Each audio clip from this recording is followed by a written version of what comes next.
Welcome. In today's video, I'll show you how to allow asking for VR permission on the Instagram app when you're using it on your PC. This update is brand new, and the steps are simple, so let's get started right away. First, open the Instagram app on your PC. Make sure you're logged in and on your main feed. Once you're there, look towards the top of the page for three dots. Click on these three dots to open a drop-down menu.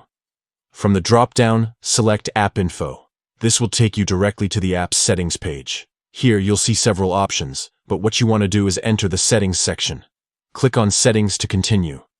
Inside the settings menu, scroll down until you find an option called More Settings and Permissions. Click on this to access a list of advanced permissions and features that the Instagram app can use on your PC. Now, look for the section labeled Virtual Reality. This is where you control how Instagram interacts with VR features on your device. Next to virtual reality, you'll see a setting that probably says either allow, deny, or ask. To make sure the app always asks for your permission before accessing any VR features, select the ask option.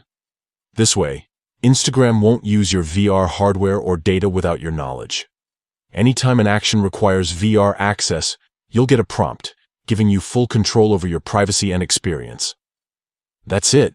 You've now set up Instagram on your PC to ask for VR permission every time it needs it. This is a great way to keep your account secure and make sure you're always in charge of what features are being used. If you found this guide helpful, don't forget to like and subscribe for more tech tips and updates. Thanks for watching, and see you in the next video.